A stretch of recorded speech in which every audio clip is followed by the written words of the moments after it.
സംഘടനകളുടെ കൂടിയാണ് ഈ സംഘം 35 വർഷം പിന്നിട്ടത്. സാംസ്കാരിക പ്രവർത്തനം എന്ന വളരെ എളിയ പ്രവർത്തനത്തിൽ തുടങ്ങി ഇന്ന് ജീവകാരുണ്യ പ്രവർത്തനത്തിന്റെ മാതൃകയായി അവതരിപ്പിക്കാവുന്ന ജാതിക്കും മതത്തിനും സമുദായത്തിനും ഭാഷക്കുമപ്പുറം ജീവകാരുണ്യ പ്രവർത്തന രംഗത്ത് ഒരു വേറിട്ട വഴിയിലൂടെ സഞ്ചരിച്ച് ഈ സംഘം 35 വർഷം പൂർത്തീകരിക്കുകയാണ്. തീർച്ചയായും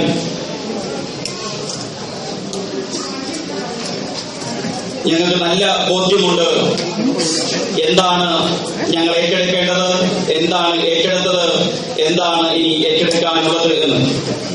പ്രവാസി സമൂഹം ഒരു പ്രയാസ ഘട്ടത്തിലൂടെ കടന്നുപോയിക്കൊണ്ടിരിക്കുന്ന ഈ സമയത്ത് പ്രവാസി സമൂഹത്തിന്റെ പ്രശ്നങ്ങളിൽ വളരെ സജീവമായ ഇടപെടൽ നടത്തുന്ന ബഹുജന പ്രസ്ഥാനങ്ങൾ പൊതുവെ നാട്ടിൽ കുറവാണ്. എന്നാൽ പ്രവാസി സമൂഹത്തിന്റെ കാതലായ പ്രശ്നത്തിൽ, പ്രത്യേകിച്ച് അവരുടെ തിരിച്ചുപോക്കിന്റെ ഒരു കാലഘട്ടത്തിൽ സമഗ്ര കുടിയേറ്റ നിയമം എന്ന ആശയം മുമ്പോട്ട് വെച്ച മഹാപ്രസ്ഥാനത്തിന്റെ നേതാവിനെയാണ് ഇന്ന് ഈ സമ്മേളനത്തിന്റെ ഉദ്ഘാടകനായി കിട്ടിയിരിക്കുന്നത്. തീർച്ചയായും കലയ്ക്ക് പ്രത്യേക ഒരു രാഷ്ട്രീയവുമില്ല. എന്നാൽ കലയ്ക്ക് രാഷ്ട്രീയമുണ്ട്. അത് മനുഷ്യപക്ഷത്തിന്റെ രാഷ്ട്രീയമാണ്, ശരിയുടെ രാഷ്ട്രീയമാണ്, നന്മയുടെ രാഷ്ട്രീയമാണ്. ആ നന്മയുടെ രാഷ്ട്രീയത്തെ സഹായിക്കുന്ന നാട്ടിലെ ബഹുജന പ്രസ്ഥാനത്തിന്റെ നേതാവ് കലയുടെ വേദിയിൽ പങ്കെടുക്കുന്നത് ആദ്യമായിട്ടല്ല. ഇത് 5ാമത്തെ തവണയാണ് കലയുടെ വേദിയിൽ ശ്രീ പിണറായി വിജയൻ പങ്കെടുക്കുന്നത്. എന്നാൽ ഈ വരവിന് ചില പ്രത്യേകതകൾ ഉണ്ട് എന്നുള്ളത് കലയുടെ സെക്രട്ടറി സ്വാഗത പ്രസംഗത്തിൽ സൂചിപ്പിച്ചു കഴിഞ്ഞു.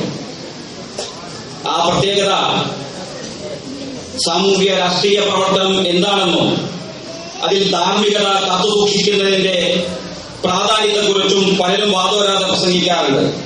എന്നാൽ തനിക്ക് നേരെ നീണ്ട നിയമത്തിന്റെയും ബോധപൂർവം സൃഷ്ടിച്ചെടുത്ത ഗൂഢാലോചനയുടെയും ഭാഗമായുള്ള കേസിനെ രാഷ്ട്രീയമായി നേരിട്ടെടുത്ത് രാഷ്ട്രീയമായി അതിന്റെ പ്രസ്ഥാനം നേരിട്ടും നിയമപരമായി നേരിടേണ്ട രീതിയിൽ നിയമപരമായി നേരിട്ടും 18ഓളം വർഷത്തെ നീണ്ട നിയമ പോരാട്ടത്തിനൊടുവിലാണ് അദ്ദേഹം കേരളത്തിന്റെ വിപ്ലവ സൂര്യ തേജസ്സായി ഇന്ന് ഈ വേദിയിൽ വന്നിരിക്കുന്നത്. തീർച്ചയായും അതുകൊണ്ട് തന്നെ പഴയ വരവിൽ നിന്നും വ്യത്യാസമുള്ള ഈ വരവിനെ കുവൈത്ത് മലയാളി സമൂഹം സന്തോഷപൂർവ്വം സ്വീകരിക്കുകയാണ്. തീർച്ചയായും അതിന്റെ ഒരു മറ്റൊരു മുഖമാണ് ഇന്നിവിടെ കൂടിയിരിക്കുന്ന മലയാളി സമൂഹം. ഞാൻ ദീർഘിപ്പിക്കുന്നില്ല. ആദ്യമായി അദ്ദേഹത്തെ സ്വീകരിക്കുന്ന ചടങ്ങാണ്. കലയുടെ കേന്ദ്ര സമിതിക്ക് വേണ്ടി അദ്ദേഹത്തെ സ്വീകരിക്കുന്നതിന് വേണ്ടി കലയുടെ കേന്ദ്ര കമ്മിറ്റിയുടെ ട്രഷറർ ശ്രീ വിനോദ് കെ ജോണിനെ ക്ഷണിക്കുന്നു.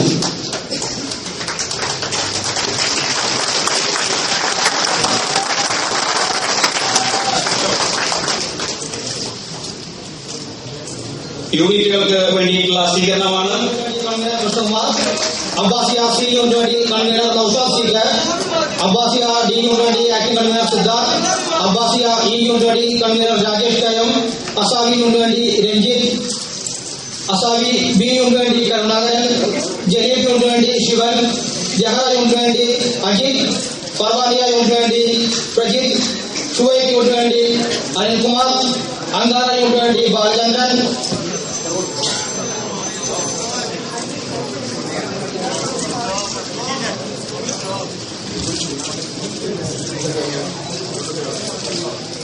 സാൽവിയ യൂണിറ്റ് വേണ്ടി അരുൺകുമാർ, റാസ് സാൽവിയ യൂണിറ്റ് വേണ്ടി രാജൻ കുളക്കട, കളിക്കാൻ യൂണിറ്റ് വേണ്ടി അരവിന്ദാക്ഷൻ, ഹവലി യൂണിറ്റ് വേണ്ടി മുരളി, നുഗ്ര ഹവലി യൂണിറ്റ് വേണ്ടി സജിത്,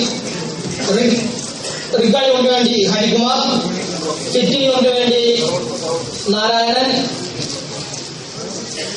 ഷെഫ് യൂണിറ്റ് വേണ്ടി ലത്തീഫ്, അബു ഖലീഫ എ യൂണിറ്റ് വേണ്ടി സുനിൽ രാജ്, അബു ഖലീഫ ബി യൂണിറ്റ് വേണ്ടി കണ്ണൻ, അബു ഖലീഫ സി യൂണിറ്റ് വേണ്ടി സുദർശനൻ, അബു ഖലീഫ ഡി യൂണിറ്റ് വേണ്ടി അനിൽ, മീൻ അബ്ദുള്ള യൂണിറ്റ് വേണ്ടി ശിവകുമാർ, മീൻ അബ്ദുള്ള ബി യൂണിറ്റ് വേണ്ടി രാജൻ പള്ളിക്കുളം, മെഹബുള്ള എ യൂണിറ്റ് വേണ്ടി ചന്ദ്രബോസ്, മെഹബുള്ള ബിയുന് വേണ്ടി വിജയ്, മെഹബുള്ള സിയുന് വേണ്ടി രഞ്ജിത്ത്, മെഹബുള്ള ഡിയുന് വേണ്ടി ബാബു കെ പി, മെഹബുള്ള ഇയുന് വേണ്ടി ബിനു, ഫിൻഡാസിന് വേണ്ടി പ്രണവ്, ഫിൻഡാസ് എയുന് വേണ്ടി ബിന്ദുരാജ്, വഫ്രയുന് വേണ്ടി രജീഷ്, ഷുഹൈബിന് വേണ്ടി മുസഫർ, മംഗഫ് എയുന് വേണ്ടി ജിജോ ഡൊമിനിക്, മംഗഫിന് വേണ്ടി ദാസ്, ഫഹായിന് വേണ്ടി ആസിഫ്, സിറ്റിന് വേണ്ടി ഷനിൽ. ഭാരവേദിക്ക് വേണ്ടി മാളവിക ദിലീപ്.